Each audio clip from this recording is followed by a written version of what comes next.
Welcome everyone. So last time we started the topic of solution. Today we will discuss about properties of solution and some more topics related with that. So properties of solution. So first point is solution is a homogeneous mixture, and this point we also included in definition of solution, that it is a homogeneous mixture and that is why it is having uniform composition throughout. Second property, size of solid particles is small, less than 1 nanometer. Now the size of solid particle in solution is very small, and that is smaller than 1 nanometer. Now this nanometer, it is a unit of length, it's a very small unit of length that you can easily understand with the relation which I have given between nanometer and meter, that 1 nanometer is equals to 10 to the power minus 9 meter.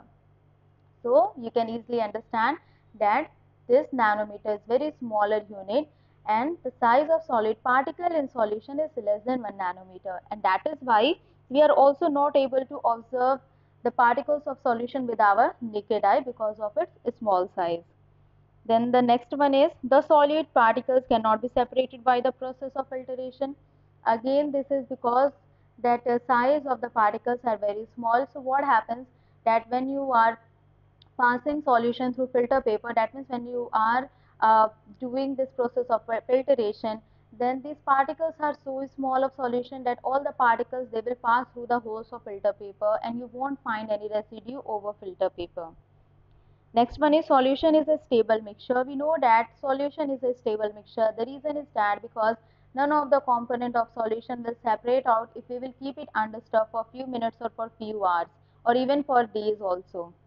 They do not scatter a beam of light passing through it, so the path of light is not visible.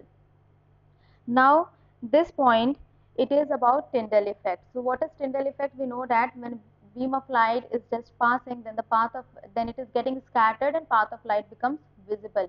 But when you are passing beam of light through solution, then you won't see this Tyndall effect. It is because the particles of solution, they are so small that when beam of light is passing through it, when it is striking, then it is not getting scattered, and this is the reason that we will not observe the, or the path of the light will not be visible to us. So this is about the properties of solution, which is very important. Now the next topic is saturated solution, unsaturated solution, solubility, and how temperature affects solubility. We all discussed these points very clearly, and you must also be knowing, but this is just a revision so that you can, it will be beneficial for you for your pre-midterm exams. So just go through it. Saturated solution, when no more solid can be dissolved in a solvent at a given temperature, is called saturated solution. What is a saturated solution?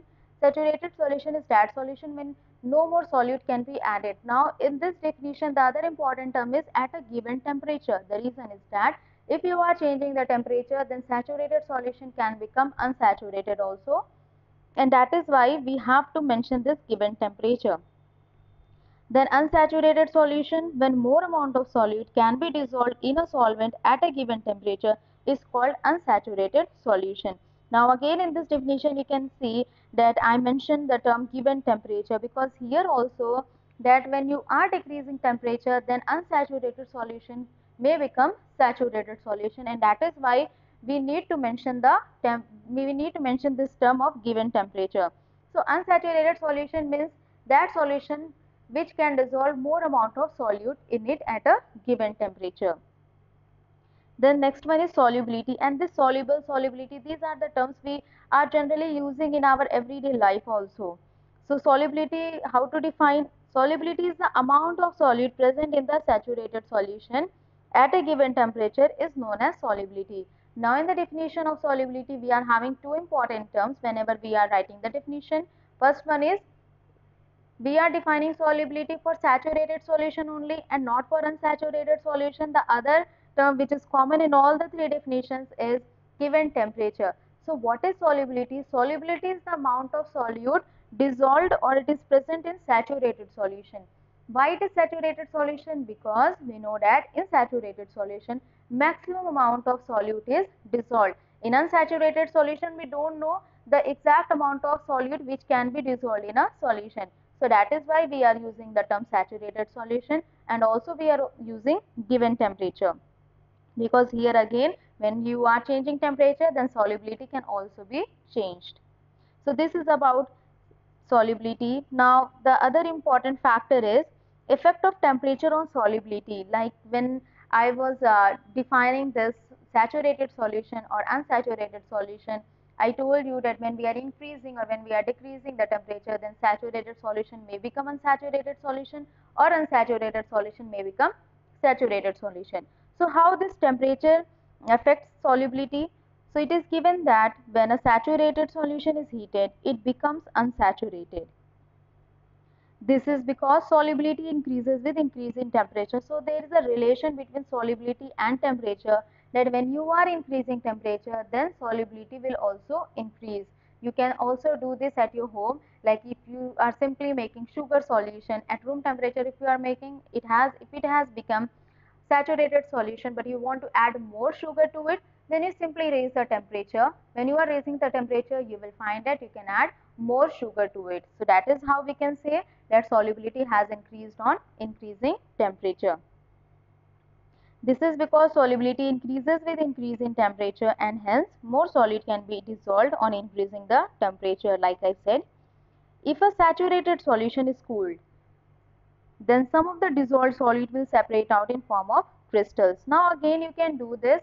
What you have to do, if you are preparing the same sugar solution at room temperature, simply when you want to lower down the temperature, you put this sugar solution in refrigerator.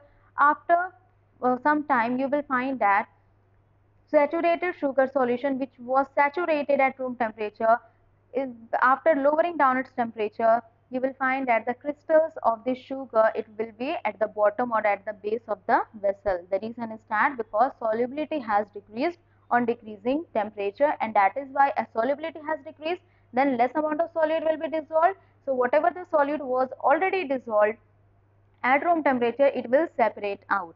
So this is what has happened. So here it is given, this is because solubility decreases with decrease in temperature.